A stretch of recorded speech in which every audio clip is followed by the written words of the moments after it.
Yes, welcome back friends. अब पिछले lecture में जो हमने डिस्कस किया था वो था इनकम टैक्स अथॉरिटीज और उसके पावर्स। अब हम आगे बढ़ेंगे। सेल्फ असेसमेंट प्रोसीजर, मतलब यहाँ पर असेसी अपना आईटीआर फाइल करेगा और अपनी इनकम खुद ही असेस करेगा। तो what are the provisions for filing of ITR? तो सबसे पहले है, अगर हम बात करेंगे तो company form, they are suppose to compulsorily file ITR. उसकी इनकम जीरो हो, लॉस हो या कुछ भी हो, उसको आईटीआर फाइल करना कंपल्सरी है। In case of other person, जैसे कि इंडिविजुअल, एचयूएफ, एओपी, बीओआई या फिर एजेपी, उस केस में क्या रहेगा कि अगर आपका total income basic exemption limit को क्रॉस करता है तभी आपको आईटीआर फाइल करने की रिक्वायरमेंट है। कंपलसरी तभी होगा, अदरवाइज आपको आईटीआर फाइल करने की जरूरत नहीं है। वॉलंटरी आप फाइल कर रहे हो वो चीज अलग है, लेकिन कंपलसरी नहीं है अगर आपका बेसिक एग्जेम्पशन लिमिट से ज्यादा नहीं हो रहा है तो। यहाँ पर what is total income? Now what is the meaning of total income in this case? तो टोटल इनकम का मतलब यहां पर निकलता है, for the purpose of ITR is without giving effect of exemptions under section 54, अपने जो कैपिटल गेन वाला पूरा सीरीज है वो, और चैप्टर 6A, बस इतना ही। इन दोनों को हमें कंसीडर नहीं करना है, ठीक है। सर चैप्टर 10 के अगर एग्जेम्पशन हुए तो क्या उसको माइनस करके देखना है? जी हाँ, उसको माइनस करके देखना है, उसकी इफेक्ट आपको दे के बताना है, ठीक है। आपको खाली यहाँ पर दो ही चीज का ध्यान रखना है। फर्स्ट है आपका 54 के एग्जेम्पशंस और दूसरा चैप्टर 6A के जो भी आप डिडक्शंस क्लेम कर रहे हो वो, उसकी इफेक्ट आपको नहीं देनी है। Got it? मतलब अगर मैं मोटा-मोटा यहाँ पर बोलूँ तो ये हो गया आपका एक तो जीटीआई। अगर आप चैप्टर 6A के डिडक्शंस को हटा देते हो तब पहुँचते हो जीटीआई तक। हम जनरली क्या करते हैं, जीटीआई माइनस डिडक्शन क्या आता है अपना टोटल इनकम, ठीक है। तो यहाँ पर आया हमारा जीटीआई, चैप्टर 6A के डिडक्शंस उसको हटा देना है, तो मतलब आपको जीटीए देखना है। उसमें भी अगर आपने कोई 54 के एग्जेम्पशंस क्लेम करके रखे उसको भी वापस एड बैक कर दो। Let us take one example of this. Look, yes, look, अगर आपका लॉन्ग टर्म गेन है 80 लाख का, 78 लाख आपका एग्जेम्प्ट हो रहा है सेक्शन 54 में। आपने नया प्रॉपर्टी आरएसपी वर्सेस आरएसपी, आपने नया प्रॉपर्टी खरीद दिया है, 78 लाख का एग्जेम्प्ट है, तो टैक्सेबल आपका गेन हुआ 2 लाख। अदर इनकम आपकी है 1,20,000, आईएफओएस की इनकम है, और एटीसी आपका होता है 1,50,000। तो आपका ग्रोस टोटल इनकम कितना बना? जीटीआई आपका बना 2 लाख, आपका LTCG taxable plus other that is 120, तो टोटल जीटीआई बना आपका 320। Total income for tax purpose, tax computation के पर्पस से टोटल इनकम हमारी बनेगी 320 माइनस चैप्टर 6 का डिडक्शंस दैट इज 120। अपने अभी मान के चलते कि पुराना रेजिम है उसके हिसाब से, तो 2 लाख आपकी इनकम बनेगी। लेकिन अगर हम आईटीआर पर्पस की बात करें तो उसमें हम लोग ये डिडक्शंस 150 है उसको कवर नहीं करेंगे। अब क्वेश्चन ये आएगा, सर आपने यहां पर 120 क्यों लिया हुआ है, आपने 150 माइनस क्यों नहीं किया? रीजन इज के चैप्टर 6A के डिडक्शंस आपको दूसरी इनकम के सामने अलाउड, अपना सॉरी एलटीसीजी के सामने अलाउड नहीं है। आपको एलटीसीजी 112, 112A, 111A, इसके सामने आपको अलाउड नहीं है। तो यहाँ पर मैक्सिमम आपका जो अदर इनकम है 120 का, उतना ही आपको एटीसी का डिडक्शन मिल सकता है, इसलिए मैंने यहाँ पर 120 माइनस किया हुआ है। तो टोटल आपकी इनकम हुई 2 लाख रुपए। Done? अब आईटीआर पर्पस की बात करें तो आपको यहाँ पर 54 का एग्जामेशन आपने जो लिखा है वो आपको एडबैक करना पड़ेगा, तो वो आपका होता है टोटल 78 लैक्स, और 120 जो आपने डिडक्शन क्लेम किया है वो प्लस 1.20, तो टोटल आपका बनता है यहाँ पर 81, 78 प्लस 2 lakhs दैट इज 80, और 1.20 दैट इज 81.20 lakhs आपका यहाँ पर बनता है। इस केस में आपकी इनकम बेसिक एग्जेम्पशन लिमिट को क्रॉस कर रही है, तो उस केस में आपको यहाँ पर आईटीआर फाइल करना पड़ेगा। Got it? तो यहाँ पर ध्यान रखना, टोटल इनकम इस तरीके से कंप्यूट किया जाएगा इसके अंदर। मान लो आपका टोटल इनकम अगर बेसिक लिमिट को क्रॉस नहीं करता है, लेकिन there are certain other criterias. क्या क्या है? अगर इसमें से कोई भी एक फुलफिल होता है तो आपको आईटीआर फाइल करना जरूरी है। फॉर एग्जाम्पल, डिपॉजिटेड अमाउंट और aggregate of amount exceeding 1 crore, 1 crore तक कोई दिक्कत नहीं है। 1 करोड़ से ऊपर अगर 1 रुपया भी अगर आपका डिपॉजिट होता है, कौन से अकाउंट में? Current account. इन वन और मोर करंट अकाउंट्स विथ बैंक, कोई भी बैंक हो चलेगा। एग्रीगेट अगर आपका 1 करोड़ से ऊपर गया तो आपको यहां पर आईटीआर फाइल करना जरूरी है। अगर एक बैंक में करंट अकाउंट है, दूसरे बैंक में भी करंट अकाउंट है, तो हमको दोनों का देखना है। Answer is yes.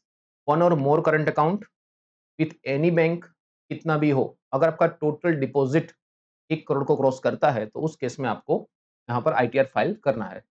Sir cash deposit देखना है कि कोई भी जो भी अमाउंट डिपॉजिट हुई है वो आपके स्टेटमेंट में जो क्रेडिट साइड दिखता है वो सब कुछ, ठीक है।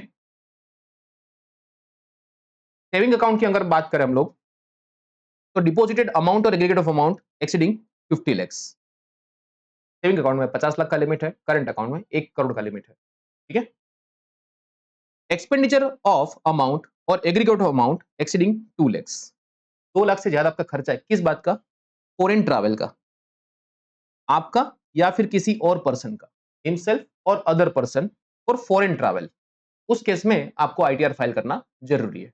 आप खुद गए हो या फिर आपने किसी को भेजा हो, ठीक है। 2 लाख का अगर खर्चा है, आपका कोई फैमिली मेंबर जा सकता है, उस केस में आपको यहां पर आईटीआर फाइल करना जरूरी है। एक्सपेंडिचर ऑफ अमाउंट और aggregate of amount exceeding 1 lakh towards consumption of electricity. अगर आपका इलेक्ट्रिसिटी बिल अगर 1 लाख से ज्यादा है तो भी आपको यहां पर आईटीआर फाइल करना जरूरी होगा। Total turnover from the business exceeds 60 lakhs. 60 lakh से ज्यादा आपका टर्नओवर है तो उस केस में भी आपको आईटीआर फाइल करना जरूरी है। ध्यान रखना यहाँ पर ऑडिट के प्रोविजन को मिक्स मत करना। ऑडिट का 1 करोड़ है, ठीक है। Gross receive from profession 10 lakh during the previous year, तो भी आपको आईटीआर फाइल करना जरूरी है। If aggregate of TDS and TCS exceeding 25,000, तो भी आपको आईटीआर फाइल करना जरूरी है, ठीक है। और अगर आप रेसिडेंट सीनियर सिटीजन हो तो 50,000 का टीडीएस टीसीएस है तो अगर आपको आईटीआर फाइल करना जरूरी है। तो यहां पर ये केसेस है जिसमें आपको कंपलसरी आईटीआर फाइल करना पड़ेगा। डन। उसके बाद आगे है in case of ordinary resident, in case of OR not covered above, ऊपर में से चलो कहीं भी आप फिट नहीं होते हो और आप ऑर्डिनरी रेसिडेंट हो, ओआर हो, self file the return if a beneficial owner, मतलब जिसने पैसा दिया है, असेट है उसकी फॉरेन में, राइट, हैज एनी असेट और साइनिंग ऑथोरिटी भी है in any account located outside India, तो भी आपको आईटीआर फाइल करना जरूरी है अगर आपके पास फॉरेन असेट्स है तो। या फिर आप बेनिफिशियरी हो, आपने असेट परचेज नहीं किया लेकिन उससे डिराइव होने वाला बेनिफिट आपको मिल रहा है, उस केस में भी आपको आईटीआर फाइल करना जरूरी है। If income from this asset is includable in the hands of person covered in A above, मान लो ये जो बेनिफिशियरी वाला मैटर हमने यहां पर देखा, बेनिफिशियरी वाला मैटर जो हमने यहां पर देखा ये वाला, उस केस में मान लो इनकम ये बेनिफिशियल ओनर के हाथ में टैक्सेबल होती हो तो फिर बेनिफिशियरी को यहां पर आईटीआर फाइल करने की जरूरत नहीं पड़ेगी, राइट। तो ये हमारा हुआ आईटीआर फाइल करने का रिक्वायरमेंट। उसके बाद ड्यू डेट, ड्यू डेट की बात करें तो कंपनी के केस में, क्योंकि कंपनी का कंपलसरी ऑडिट होता है एज पर कंपनीज एक्ट, या फिर कोई भी अदर एसएससी जैसे फॉर्म हो, एलएलपी हो, उस केस में अगर उसके ऑडिट होते हैं अंडर आईटी एक्ट और एनी अदर लॉ, मान लो कोई एलएलपी है उसको एलएलपी एक्ट के हिसाब से ऑडिट कराने की रिक्वायरमेंट है, या फिर ट्रस्ट हो तो उसके ट्रस्ट एक्ट के हिसाब से क्या करना पड़ेगा, उसको ऑडिट करवाना पड़ेगा। तो उस केस में जिसका भी ऑडिट होता हो उसके लिए ड्यू डेट हो जाती है 31 अक्टूबर, बिकॉज हमारा रिपोर्ट जो सबमिट होगा ऑडिट का वो 30 सितंबर तक होता है, प्लस 1 मंथ आपको एक्स्ट्रा मिलता है यहाँ। अगर आप पार्टनर हो ऑडिटेबल फॉर्म के, मान लो मेरी जो पार्टनरशिप फॉर्म है बराबर उसका ऑडिट होता है तो मैं उस फॉर्म में पार्टनर हूं, तो भले मेरी इनकम, मेरे प्रोफेशन की इनकम 50 लाख को क्रॉस नहीं कर रही है पर्सनली मेरी, राइट, तो फिर भी मेरे पास जो ड्यू डेट रहेगा वो 31 अक्टूबर रहेगा, because I am a partner of the auditable form, form जिसका ऑडिट होता है, ठीक है। तो उस केस में 31 अक्टूबर रहेगा, क्योंकि उसका रेम्यूनरेशन वगैरह डिसाइड करना होता है। तो जब तक पार्टनरशिप के अकाउंट्स क्लियर नहीं हो जाते तब तक पार्टनर्स का थोड़ा सा उसमें कंफ्यूजन रहता ही है, ठीक है। Assessee required to furnish transfer pricing report, अगर आपका टीपी रिपोर्ट जाता है, टीपी प्रोविजन हम लोग आगे चल के पढ़ेंगे, तो उस केस में 30 नवंबर तक आपको आईटीआर फाइल करना जरूरी, उसमें 1 महीना आपका और एक्स्ट्रा ऐड हो जाता है। इन एनी अदर केस 31 जुलाई। 31 जुलाई आपका वहां ना ड्यू डेट रहेगा अगर आप ऑडिट में नहीं आते तो ऑडिट वाला केस हुआ तो 31 अक्टूबर, टीपी वाला केस आया तो 31 नवंबर और सॉरी 30 नवंबर, और अगर नॉन ऑडिट केस हुआ तो 31 जुलाई। ठीक है, चलिए टोटल इनकम क्या होता है वो डिस्कस कर चुके हम लोग। 139(1)(c) exemption from filing of ITR. क्या है ये? Any NR, any non resident and foreign companies having any income from any investment fund, that is called AIF, alternate investment fund, set up in IFSC located in India are exempted from filing of ITR under section 131। Okay, उसको अगर वो IFSC में उसका unit है तो उसको यहाँ पर ITR फाइल करने से मुक्ति दी गई। कौन सा केस हुआ? नॉन रेसिडेंट हुआ या फिर फॉरेन कंपनी हुआ। Having income from investment fund setup in IFSC, IFSC में वो इन्वेस्टमेंट फंड है, वहां से उसको इनकम हो रही है तो उस केस में उसको एग्जेम्पशन है, उसको आईटीआर फाइल नहीं करना पड़ेगा। कंडीशन क्या है उसकी? If any income tax due on income has been deducted at source, TDS cut चुका है already 194 LBB, and there is no other income, मतलब जो टैक्स होना चाहिए था वो टीडीएस काट लिया है और उसके अलावा उसकी कोई इनकम नहीं है। ठीक है, however the exemption shall not be available to the said class of persons where notice under section 140 to 148, अब ये 153 ए सी का कोई यहाँ पर रोल नहीं रहेगा, इसको हम लोग कट कर सकते हैं। सर्च के केस है, अब ये काम के नहीं है अपने। तो अगर उसको कोई नोटिस भेजा है असेसमेंट के लिए तो उस केस में they are suppose to file their ITR, उसको एग्जेम्पशन नहीं मिलेगा। Then, फिर आता है 139(3) रिटर्न ऑफ लॉस। अगर अपना return of loss due date से पहले अगर फाइल कर देते हो तो इट इज कंसीडर्ड कि आपने 139(1) में ही फाइल किया हुआ है, ऐसा माना जाता है। ठीक है, the return of loss need to be filed on और before the due date, it will be enable assessee to carry forward the losses as per section 80। only IFHP loss and unabsorbed depreciation can be carried forward if return is not filed within the due date or even if return is not filed।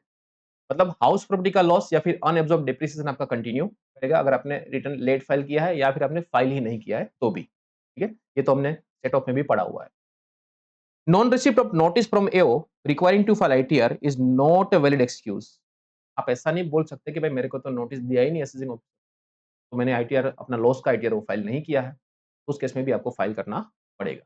ठीक है, 139(4) is about belated return.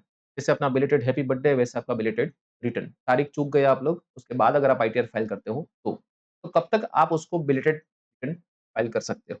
Look, it says अगर आपने 139(1) में file नहीं किया है तो आप अपना रिटर्न लेट फाइल कर सकते हो।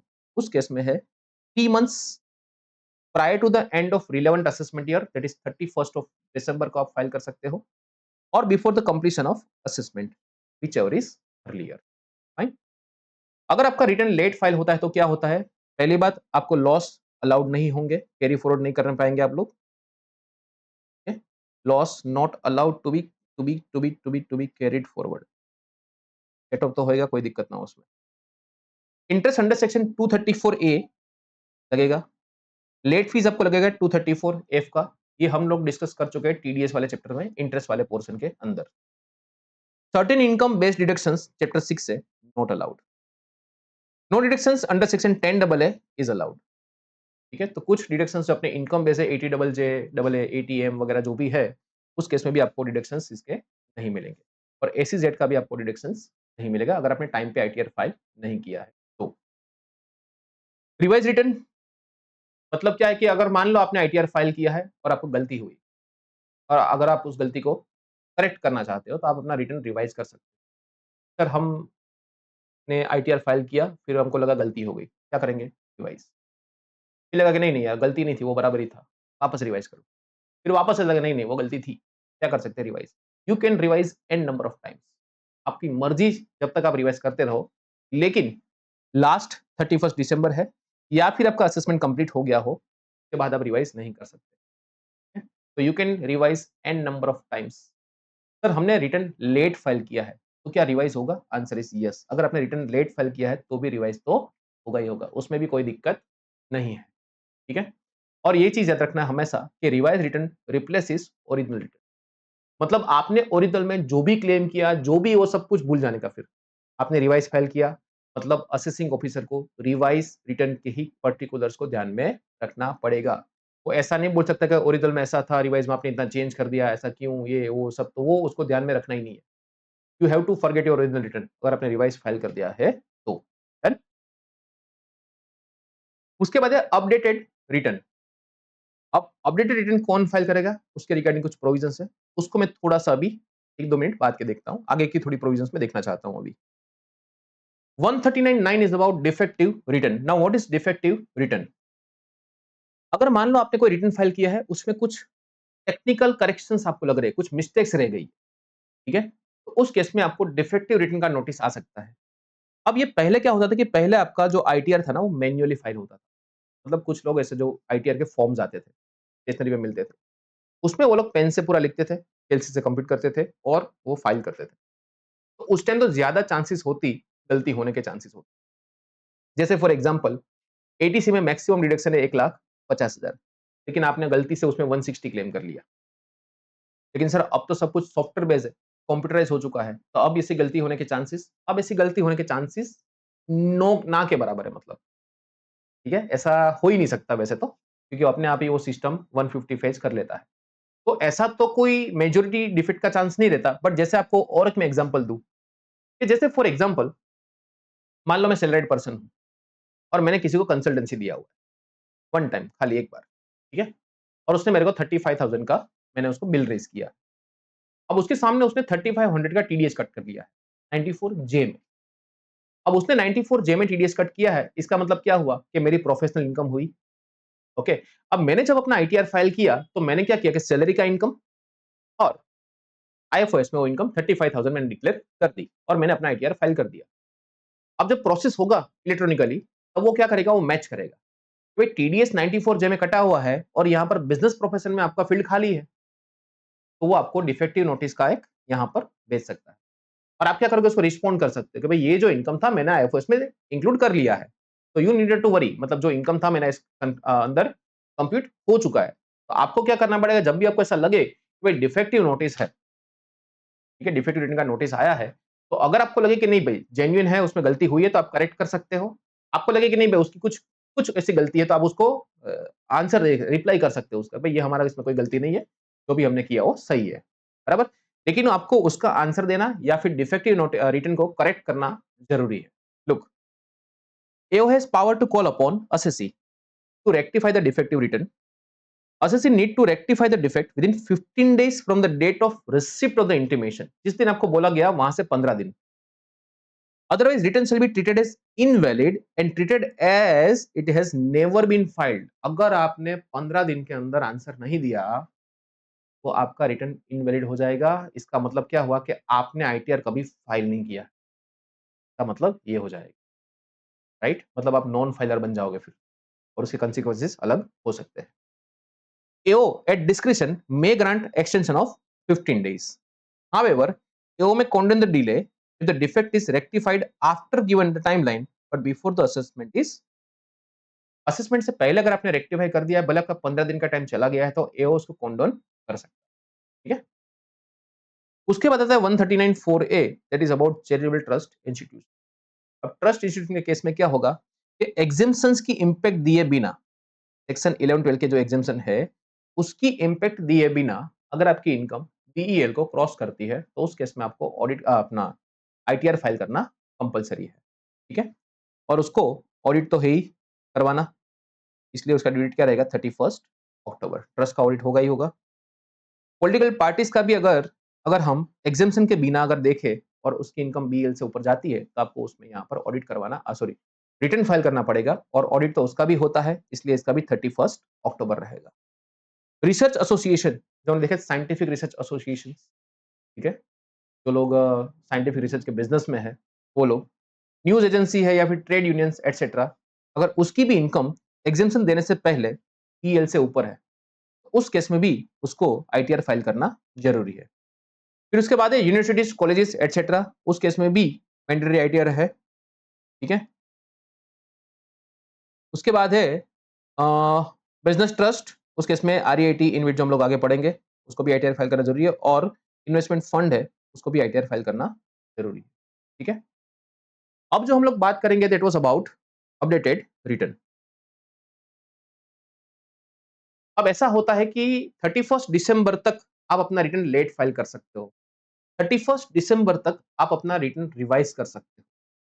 ठीक है, और ओरिजिनल रिटर्न आप लोग 31 जुलाई या फिर 31 अक्टूबर तक फाइल कर सकते हो। लेकिन मान लो आपने अपना ओरिजिनल रिटर्न फाइल नहीं किया है, आपको 5 जनवरी को याद आया, 5 जनवरी 2026 को याद आया कि यार असेसमेंट ईयर 25-26 का आईटीआर बना रह गया। अब आपके पास कोई ऑप्शन नहीं है, you can not file belated return. Why? Because आपका जो 31 दिसंबर का लास्ट डेट था वो चला गया। या फिर अगर आपको बाद में रियलाइज़ हो कि यार कुछ चेंजेस करने थे, मुझे रिवाइज़ करना था, वो रह गया। या फिर आपको याद में आया कि यार रिटर्न फाइल करना ही भूल गए। ठीक है? तो उस केस में आपके पास और एक चांस है, आप लोग अपडेटेड रिटर्न फाइल कर सकते हो। लेकिन अब अपडेटेड रिटर्न जो आपको फाइल करना है, वो गवर्नमेंट या फिर इनकम टैक्स डिपार्टमेंट के फेवर में ही होना चाहिए। ठीक है? उसमें एसएससी को कोई फेवर नहीं मिलना चाहिए। ऐसा होना है। नाउ सी क्या-क्या प्रोविजन है उसके बारे में। Have a look. Updated return. The person who has not filed original return, उसने आईटीआर फाइल ही नहीं किया था। 5 जनवरी को याद आया, अरे यार आईटीआर फाइल करना रह गया। ठीक है? या फिर उसने रिवाइज़ रिटर्न नहीं किया है। उसको लगा कि यार कुछ इनकम रह गई है यार मेरी, उसको भी इंक्लूड करना था। रिवाइज़ करते याद आया तो 5 जनवरी हो गई अगेन, ड्यू डेट चली गई। 31 दिसंबर तक रिवाइज़ कर सकते थे, रह गया। या फिर बिलेटेड रिटर्न, तो आपको बताया मैंने, रिटर्न फाइल करना है उसका, रह गया है। ठीक है? Can file updated ITR within 24 months from the end of relevant assessment year. तो करंटली अगर हमारा असेसमेंट ईयर है 2025-26 प्लस 2 इयर्स आप जोड़ दो, तो 2027-28 तक आप लोग अपना आईटीआर फाइल कर सकते हो, 31 मार्च 2028 अपडेटेड आईटीआर आप फाइल कर सकते हो। ठीक है? कौन से केस में आपको अपडेटेड आईटीआर अलाउड नहीं है, नॉट अलाउड? What cases? जैसा मैंने आपको बताया, यहाँ पर बेनिफिट डिपार्टमेंट का होना चाहिए, एसएससी का नहीं होना चाहिए। तो ऐसे ही केसेस यहाँ पर होंगे। देखो, इफ रिटर्न ऑफ लॉस, आपका ओरिजिनल रिटर्न में 50 लाख का लॉस, आपने सोचा चलो 20 लाख का लॉस है, 30 लाख कम कर देंगे, राइट? तो ये इसमें भी देखो, डिपार्टमेंट को as far as income tax का कोई फायदा नहीं है। तो आप लोग अपडेटेड रिटर्न के अंदर लॉस क्लेम नहीं कर सकते, भले आपका ओरिजिनल रिटर्न लॉस का है। सर हमने लॉस इंक्रीज थोड़ी ना किया है, 50 का 70 थोड़ी किया, 50 का 30 किया है, 20 किया है, घटाया है, फिर भी नहीं, नॉट अलाउड। ठीक है? अगर आपका ओरिजिनल रिटर्न लॉस का है, या तो भी आप लोग यहाँ पर अपडेटेड रिटर्न में लॉस क्लेम नहीं कर सकते। It should be return of income, it should not be return of loss, not allowed. Updated return cannot be a return of loss even if original revised return is a return of loss. If it results in decreasing tax liability, आपने original में for example आपकी tax liability आती थी 15 लाख रुपए, अब आप updated file करना चाहते हो जिसमें आपकी टैक्स लायबिलिटी आती है 12 लाख रुपए, तो भी अलाउड नहीं है। आपकी टैक्स लायबिलिटी डिक्रीज नहीं होनी चाहिए। It results in a refund या फिर इंक्रीजिंग इन रिफंड। ओरिजिनल में आपका 2 लाख का रिफंड आता था, अब आपने फाइल किया तो 3 लाख का रिफंड बन रहा है, नॉट अलाउड। ओरिजिनल में आपका कोई रिफंड नहीं आ रहा था, नील टैक्स था, अब आपका रिफंड आ रहा है, तो भी नॉट अलाउड। ठीक है? एसएससी के फायदे में कोई बात नहीं होनी चाहिए, सब कुछ इनकम टैक्स के फेवर में ही होना चाहिए, बराबर? तो यहाँ पर हम इनकम टैक्स को बोल सकते हैं कि जो तुमको पसंद हो वही बात करेंगे, हमारी वो पसंद की यहाँ पर बात नहीं हो पाएगी। ठीक है?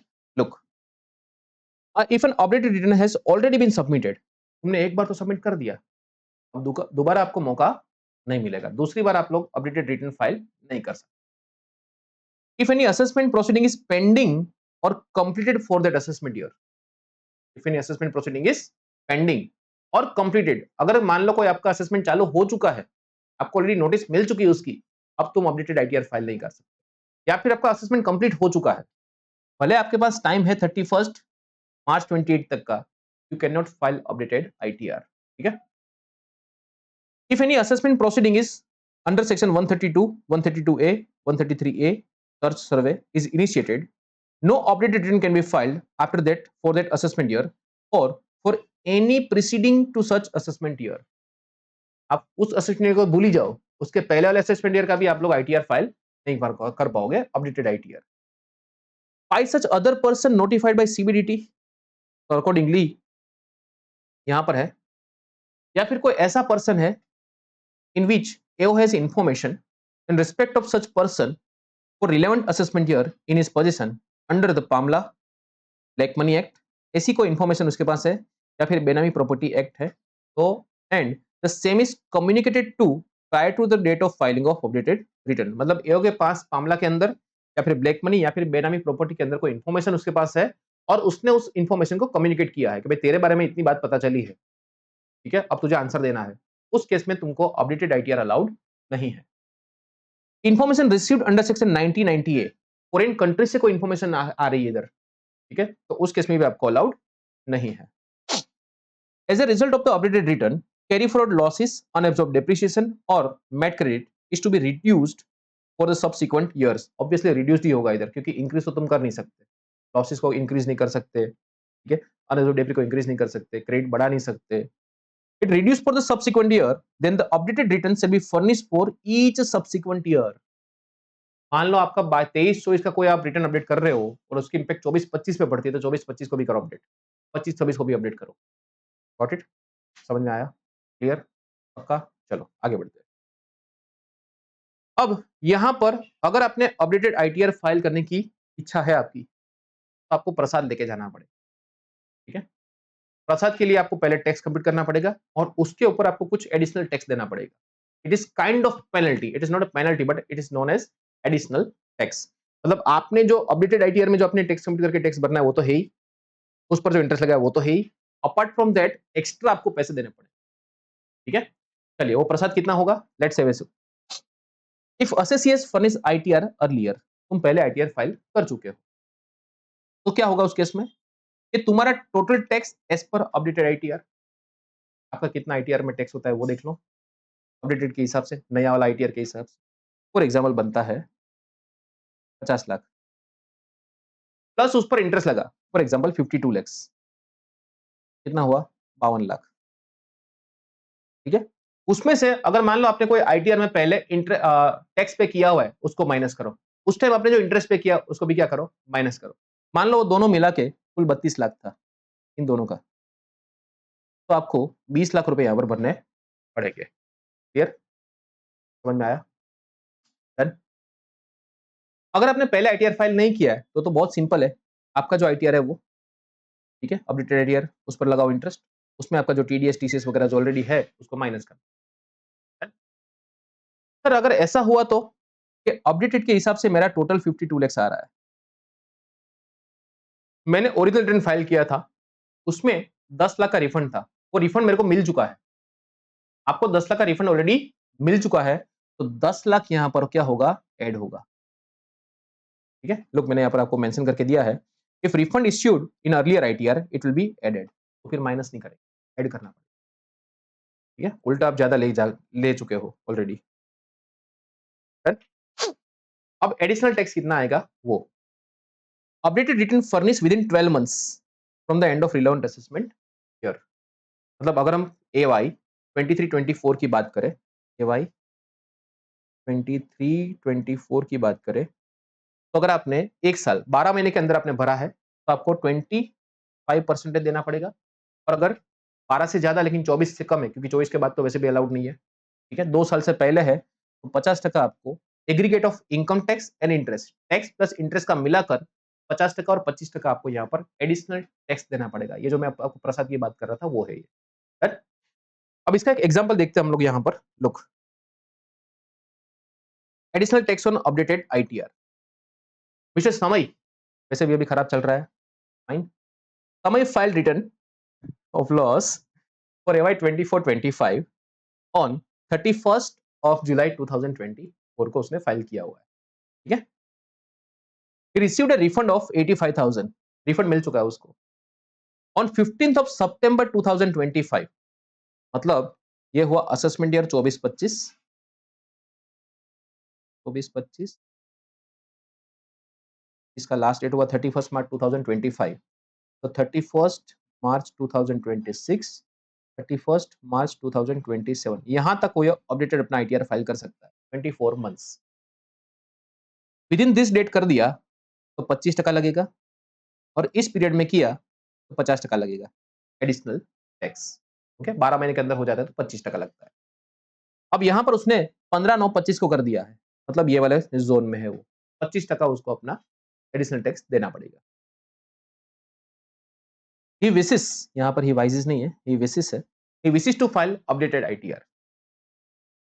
अकॉर्डिंग टू दैट उसका अपडेटेड आईटीआर का टैक्स आता है 120 और इंटरेस्ट आता है 15,000। फाइन। तो टैक्स पेबल आपका बनता है 120 plus interest on updated ITR, ये जो मैंने आपको यहां पर बताया वैसे पहला, और दूसरा ये आपको क्या करना है, ऐड करना है, ऐड रिफंड रिसीव्ड। आपको बताया था मैंने कि अगर रिफंड आ जाते हैं तो उसको क्या करेंगे हम लोग, ऐड कर देंगे 85,000। तो टोटल कितना आया, 220,000 आपका यहां पर। ठीक है, अब एडिशनल टैक्स कितना आएगा, 25%। तो 220 का 25% आता है 55,000। आपको 220 टैक्स भरना है प्लस 55,000, टोटल आपको 275 यहां पर भरना पड़ेगा। डन। चलो अब इसके क्वेश्चंस हम लोग देख लेते हैं फटाफट। हम्म, चलो एक और चीज देख लेते हैं, person authorise to verify return.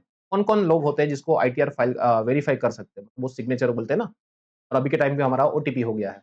ठीक है, इंडिविजुअल अगर हुआ तो इंडिविजुअल खुद, या फिर उसका ऑथोराइज पर्सन, या फिर उसका पीओए होल्डर, या फिर उसका गार्जियन। कोई मान लो पागल हो गया है तो उसका गार्जियन फाइल करेगा, पेरेंट्स फाइल कर सकते हैं। ठीक है, माइनर अगर है तो कर्ता फाइल कर सकता है, सॉरी, एचयूएफ केस में कौन होगा, कर्ता। अगर कर्ता नहीं है तो कोई भी कर्ता हरता, मतलब any adult member, it can be male, it can be female. Minor can not, karta अगर इंडिया से एब्सेंट है तो कोई भी कर्ता हरता उसका आईटीआर वेरीफाई कर सकता है। फॉर्म के केस में कोई भी पार्टनर कर सकता है, लेकिन एलएलपी के केस में सबसे पहला चांस होगा डेजिग्नेटेड पार्टनर्स का। लेकिन अगर डेजिग्नेटेड पार्टनर्स नहीं है तो उस केस में कोई भी पार्टनर साइन कर सकता है। ठीक है, कंपनी के केस में एमडी या फिर डायरेक्टर, या फिर अगर कंपनी इंसॉल्वेंसी में गई है तो इंसॉल्वेंसी प्रोफेशनल्स। लोकल अथॉरिटी के केस में प्रिंसिपल ऑफिसर को रिटर्न वेरीफाई करना पड़ेगा। पॉलिटिकल पार्टी के केस में सीईओ और सेक्रेटरी, और एओपी केस में प्रिंसिपल ऑफिसर या फिर कोई भी मेंबर ऑफ एओपी वेरीफाई कर सकता है। ठीक है, उसके बाद सेल्फ असेसमेंट। अब मान लो आपका जो भी टोटल टैक्स लायबिलिटी बनता है उसमें से टीडीएस माइनस हुआ, टीसीएस माइनस हुआ, एडवांस टैक्स आपने भरा वो सब कुछ माइनस हो गया, एएमटी का क्रेडिट माइनस हो गया, मैट क्रेडिट माइनस हो गया, सब कुछ माइनस होकर जितना टैक्स बचता है उसको हम बोलेंगे सेल्फ असेसमेंट टैक्स। ठीक है, ये सब कुछ माइनस करने के बाद जो भी बचता है वो हमें सेल्फ असेसमेंट टैक्स के तौर पे करना होता है, along with the interest 234A and fees payable 234F। ठीक है, अगर कुछ लेट होता है तो order of the adjustment of the amount paid is self assessment tax. अब मान लो यहां पर आपका सेल्फ असेसमेंट टैक्स है 1,00,000, 10,000 रुपए आपको इंटरेस्ट लगा है और 5,000 रुपीज आपको लगी है फीस। टोटल आपने 1,15,000 होता है। अब मान लो आपने 1,00,000 भरा है, कितना भरा है, 1,00,000, आपने 1,00,000 डिपॉजिट किया हुआ है। तो अगर यहाँ पर आपने जो 1,00,000 डिपॉजिट किया है उसमें सबसे पहले क्या एडजस्ट होगा, सबसे पहले आपकी 5,000 की फीस, फिर आपका 10,000 का इंटरेस्ट, और फिर बचा कितना, 85,000। 85,000 will be adjusted towards tax. तो स्टिल अभी भी आपका 15,000 का टैक्स आउटस्टैंडिंग रहेगा, उस पर इंटरेस्ट कंटिन्यू लगेगा अगर आपने अब तक पे नहीं किया है तो। ठीक है, तो इस तरह से उसको एडजस्ट किया जाएगा। डन। चलो, तो ये था हमारा असेसमेंट, सेल्फ असेसमेंट। अगला जो हमारा टॉपिक रहेगा वो assessment by income tax department. अब फटाफट इसके हम लोग क्वेश्चन आंसर्स देख लेते हैं। Have a look. चलो पहला question, question number 12, state whether the following assessees have to file return of income, if so the due date for AY 25-26, a registered trade union having income from let out property 1,00,000 रुपए। तो उस case में क्या होगा, registered trade union अगर exemption उसको मिलता है, the section 139(4)(c) mandates what? The filing of return only when the total income exceeds BEL, maximum amount not chargeable to tax, मतलब BEL, without giving effect to the provision of section 10.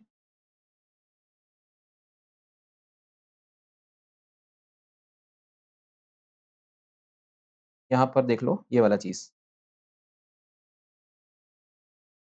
आ गया, trade union ये रहा,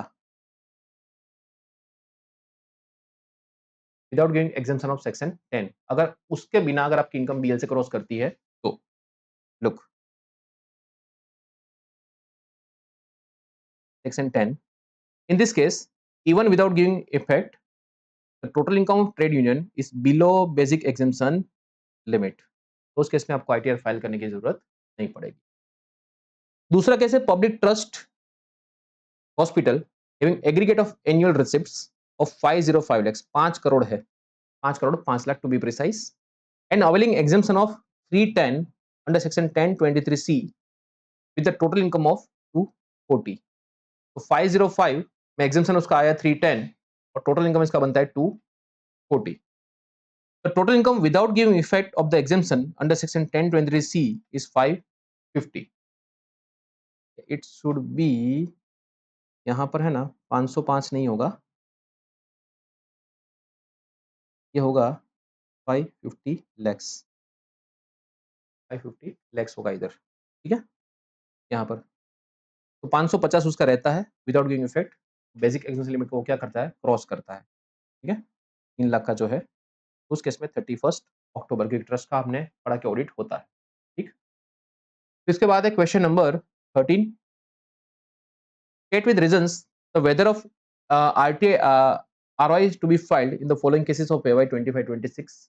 क्या बोलता है, mister X a resident individual aged 80 years, 80 years की age है, very senior citizen, basic limit होता है 5 लाख रुपए उसका, as a total income of 2,85,000, he has claimed the deduction of 150 under section 80C, long term capital gain of 80,000 is not taxable by virtue of exemption available up to specified threshold under section 112A। 112A में हमको पता है कि 1,25,000 तक का income पर कोई tax नहीं लगेगा, तो 80,000 उसकी इनकम में ऐड तो होगा, मैंने आपको बताया था कैपिटल गेन में भी कि 112A का इनकम ऐड तो होता है लेकिन उस पर खाली टैक्स नहीं लगता है, ठीक है। Would your answer change if Mr. X has incurred 105 towards the payment of electricity bills? यहां पर तो हम पहले ही बोल देंगे कि इसमें तो उसको आईटीआर फाइल करना जरूरी है, 1 लाख को क्रॉस कर गया ना उसका इलेक्ट्रिसिटी बिल, ठीक है, तो उस केस में तो कंपलसरी है। लेकिन अगर हम पहला केस देखें तो यहां पर देखो उसकी इनकम कितनी है, टोटल इनकम है 285, उसमें से उसने 150 का क्लेम किया है डिडक्शंस, तो प्लस कर दो 150, तो 28 प्लस 15 दैट कम्स टू 435, ठीक है, ये उसकी जीटीए हो गई बराबर। अब यहां पर long term capital gain of rupees 80,000, he has claimed the deduction of 150, long term capital gain 80,000 is not taxable, लेकिन ये अपनी इनकम में तो क्या होता है, ऐड होता ही होता है, राइट। तो इसको यहां पर हम लोग वापस ऐड नहीं करेंगे, 112A का लॉन्ग टर्म कैपिटल गेन का एग्जेम्पशन है, उसको यहां पर हम लोग ऐड वापस नहीं करेंगे because it is already part of the total income, ठीक है, उस पर खाली टैक्स नहीं लगता है, तो मैं आपको कैपिटल गेन में भी बार बार बता चुका हूं, फाइन। तो जो 435 है उसमें ये ऑलरेडी 80,000 इंक्लूडेड है, तो अब इसमें कोई एडिशन नहीं होंगे, तो which is less than 5 lakhs, ठीक है, तो उस केस में उसको आईटीआर फाइल करने की जरूरत नहीं है। लेकिन सेकंड केस में उसका लाइट बिल 1 लाख को क्रॉस कर गया तो उसको आईटीआर फाइल करने की जरूरत पड़ेगी। आई होप ये आपको 80,000 वाला मैटर क्लियर हुआ होगा, फाइन। चलिए उसके बाद ABC partnership form has loss, form है तुम लोग जाने ही दो, क्वेश्चन प्रीवियस ईयर 2020 425, तो उसको तो फाइल करना कंपलसरी है, ठीक है। A registered association eligible for exemption under section 1023B has income from house property of 260, registered association, ठीक है। अब उसको यहाँ पर एग्जेम्पशन है, eligible, they are eligible for the exemption, और उसकी इनकम है 260। तो क्या करना होगा इस केस के अंदर? चलो, तो रजिस्टर्ड एसोसिएशन है, 260 उसकी इनकम है, तो विदाउट एग्जेम्पशन 260 अगर जा रहा है तो, और बीएल कितना है उसका? 2,50,000। तो इन दैट केस उसको आईटीआर फाइल करना पड़ेगा। Mister A, mister Y sorry, aged 45 years, employee of ABC Private Limited, draws a salary of 490 and has income from fixed deposit with the bank 10,000। चलो, तो उसकी टोटल इनकम कितनी होती है? 490 उसका सैलरी है। अब इसमें हम लोग दो रीजन को चेक कर सकते हैं, न्यू एंड ओल्ड। न्यू में 490 का सैलरी है, माइनस 75,000 का स्टैंडर्ड डिडक्शन मिलेगा, तो ये बनता है 415 प्लस 10,000 उसका ये डिपॉजिट का इंटरेस्ट, तो टोटल होता है 425। यहाँ पर ओल्ड के केस में बात करें तो 490 minus 50,000 that comes to 440 plus 10,000 उसका इंटरेस्ट, ठीक है, फिक्स डिपॉजिट का, तो उस केस में 450 होता है। In both the case his income exceeds DL, तो उसको आईटीआर फाइल करना जरूरी है, ठीक है। यस, लुक ये 425 हुआ। यहाँ पर अगर नए रेजिम में है तो ये हो जाएगा 3 लाख रुपए, और ओल्ड में रहेगा 2.5 लाख। चलो, उसके बाद है 14 number, miss Sonia engage in A business of growing, curing, roasting, grown, cured, grounded, roasted, याद आया कुछ कॉफी वाला? 25-75 समथिंग, 35-65 ऐसा, 60-40 कुछ याद आया? Look, growing, curing, roasting and grounding of coffee after mixing chicory had a total income of 6 lakhs from the business, which was her only source of income during the year ended 31st March 2020. She consults you to have an opinion whether she is required to file return of income for AY 25-26। चलो, वो हमें देखना है अब यहाँ पर, तो उसको आईटीआर फाइल करना पड़ेगा कि नहीं पड़ेगा। तो देखो यहाँ पर उसका इनकम आया टोटल 6 लाख, उसका 40% होता है, और इधर आता है 60%, ठीक है। 40% अगर यहाँ पर हम गिने तो ये जाता है बिजनेस में, और अगर यहाँ पर हम लोग गिनेंगे तो ये जाएगा एग्जेम्प्ट में।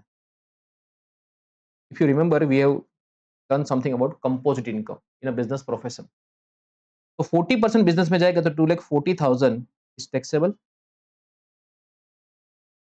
और 360 इज एग्जेम्प्ट।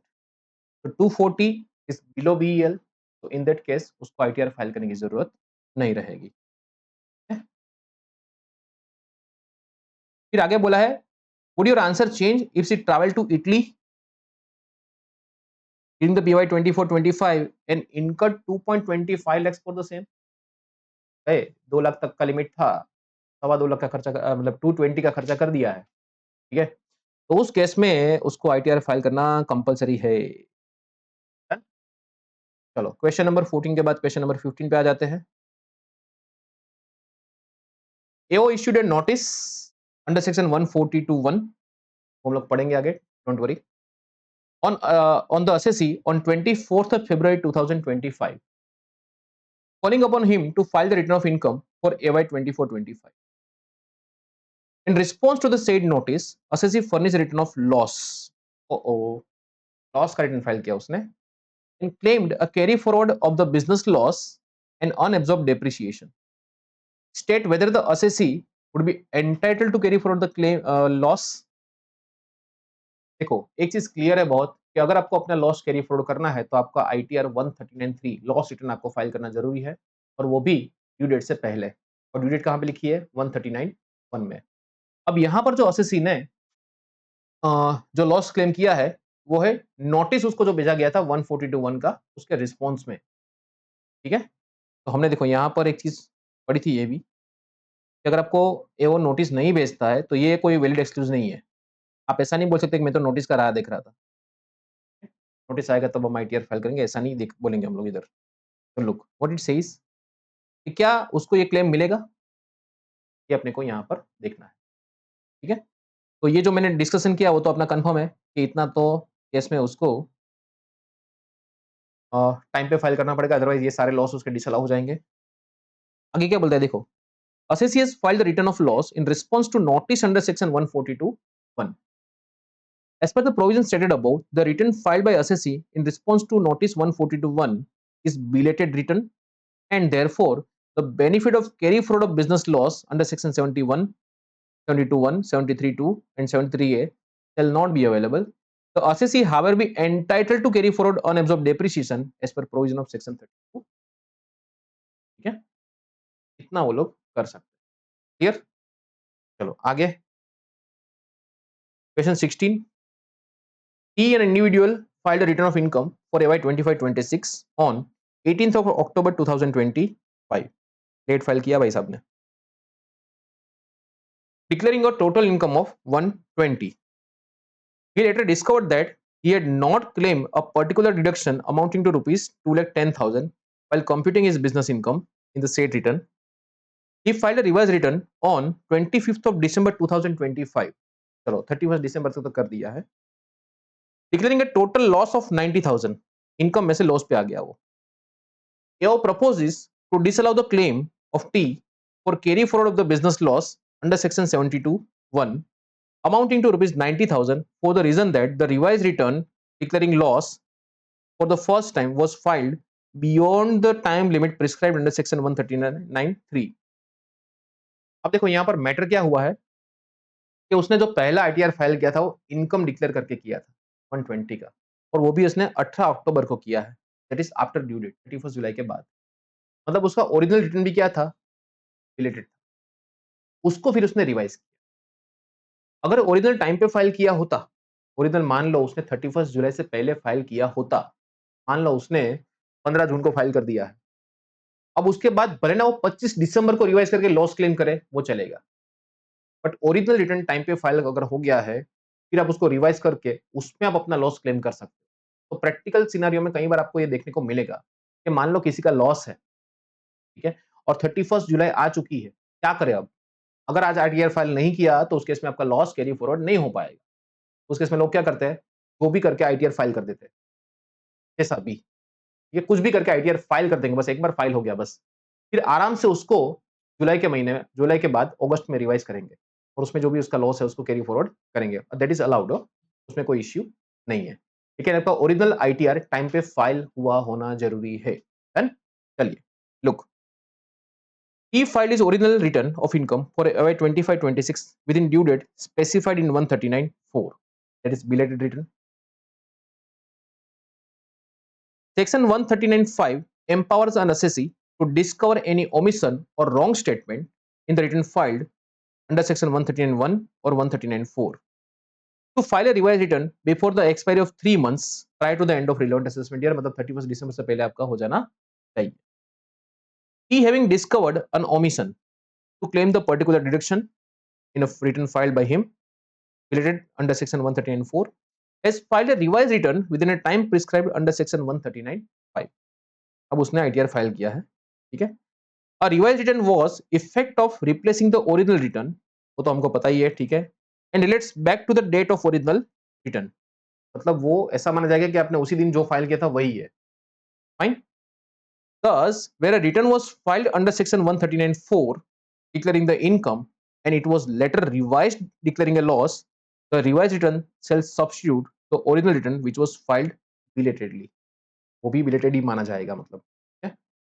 मतलब कहना क्या चाहता है कि आपने यहाँ पर कौन सा तारीख था, 18 अक्टूबर को जो फाइल किया है, अब आप जब भी रिवाइज करोगे ऐसा माना जाएगा कि ये रिटर्न आपने 18 अक्टूबर को ही फाइल किया है, ऐसा मान लिया जाएगा। मतलब जिस दिन आपने पहली बार उसको ओरिजिनल फाइल किया था उसी तारीख को उसको कंसिडरेशन में लिया जाएगा, ठीक है। However, for carry forward of the business loss, the original return should have been filed on or before the due date under section 139(1). Since the original return was filed belatedly and was subsequently revised, the revised return would replace the belated return Hence, carry forward the losses on the basis of revised return, which replaces the return filed belatedly, is not permitted. तो मैंने आपको simple समझाया, ठीक है? चलिए आगे बढ़े। Question number next 17.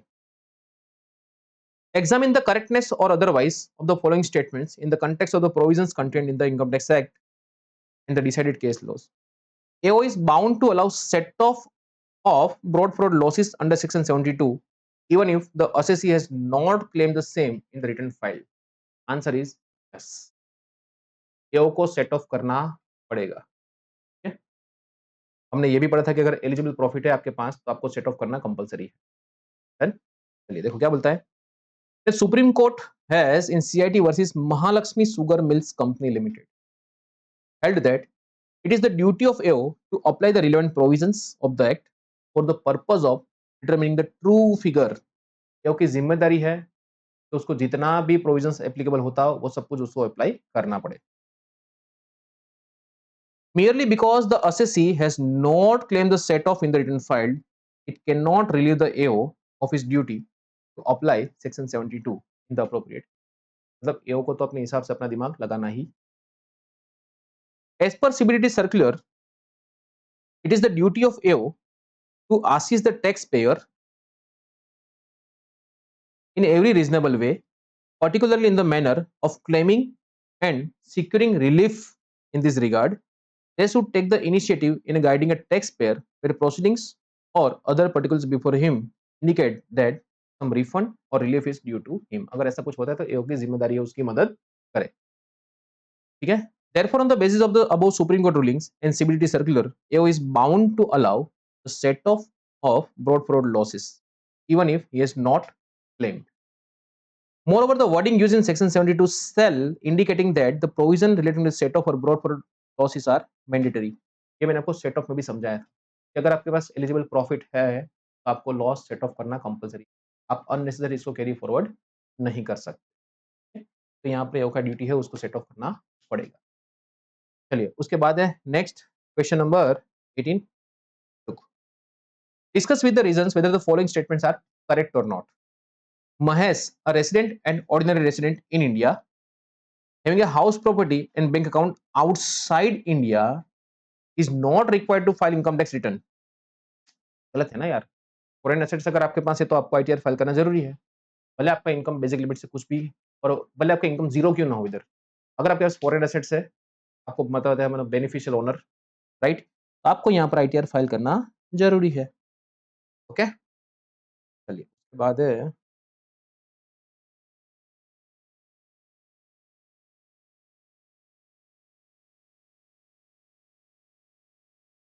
Yes 28 देखो। Ram, an individual, filed his return of income for FY 25-26 on 15th of June 25 within a due date. He later discovered that he had not claimed the deduction under Section 80C in the said return. Though he had opted for the normal provisions of the Act, he claimed that the said deduction through a letter addressed to the AO. AO को चिट्ठी भेजी है कि भाई मैं भूल गया हूँ, प्लीज तू इसको करेक्ट कर देना। AO complete the assessment without allowing the deductions. उसने चिट्ठी को इग्नोर कर दिया। क्या AO ने बराबर किया? Answer is yes. देखो आपका कोई भी क्लेम हो, कोई भी डिडक्शन हो, वो आप आईटीआर के थ्रू ही क्लेम कर सकते हो। आप असेसिंग ऑफिसर को लेटर भेज के नहीं कर सकते, ठीक है? अगर आपको ऐसा लगा कि मैं भूल गया हूँ तो आप रिवाइज फाइल कीजिए और क्लेम कीजिए, लेकिन आप विदाउट फाइलिंग रिवाइज रिटर्न आप उसको क्लेम नहीं कर सकते। तो क्या बोलता है? The Supreme Court has Godrej India Limited ruled that AO has no power to entertain a claim for deduction made after filing of the return of income otherwise than by way of revised return, ठीक है? तो राम जी ने क्या किया यहाँ पर, भूल तो गए थे, फिर उसने लेटर भेजा है, तो एओ बराबर है, उसने अपना काम किया है, उसने उस लेटर को क्या कर दिया, इग्नोर कर दिया, ठीक है? चलिए अब I think it's would be the last question for this, yes, बाद अलग प्रोविजंस है। Discuss the correctness of the otherwise the following prepositions in the context of the Income Tax Act. A fresh claim before the AO can be made only by revised return and not otherwise. Just मैंने आपको समझा दिया वैसे ही, ठीक है? आपको ITR ही file करना पड़े, आपके पास और कोई रेमेडी नहीं है। डन? तो यहाँ पर हमारा सेल्फ असेसमेंट वाला पार्ट होता है खत्म। अब हम लोग आगे की कहानी पढ़ाएँगे assessment by income tax department, ठीक है? अब कुछ लोगों का ऐसा कमेंट्स आए कि सर यहाँ पर एडवर्टाइज़मेंट बहुत आती है यूट्यूब में, 1, 2, 3 आ जाती है, बहुत टाइम हमारा वेस्ट होता है। तो आपके लिए ये सारे videos I will make it available on my application. तो आपको एप्लीकेशन कहाँ से मिलेगी? आपको आपको लिंक मिल जाएगा डिस्क्रिप्शन के अंदर। वहाँ से आप लोग अपना एप्लीकेशन डाउनलोड कर सकते हो। उसके अंदर एक सीए फाइनल का कोर्स है, उसके अंदर जाके आप लोग देख सकते हो। मैंने उसमें बहुत सारे वीडियोज़ आपके लिए अनलॉक्ड रखे हैं। मतलब आपको अभी तक उसके लिए कुछ पे करने की ज़रूरत नहीं है, ठीक है? तो आप लोग वहाँ से उसको एक्सेस कर सकते हो। And yes, once again I am requesting all of you, if you like this content and for the purpose of encouragement, ठीक है? तो आप इसको लाइक कीजिएगा, चैनल को सब्सक्राइब कीजिएगा और अपने दोस्तों के साथ शेयर कीजिएगा। अगर कुछ भी आपका ऐसा कोई क्वेरी आपको है वगैरह, ठीक है, with this thing, so you can definitely connect to me on WhatsApp or you can comment on YouTube also. I will definitely answer to all of your queries and all.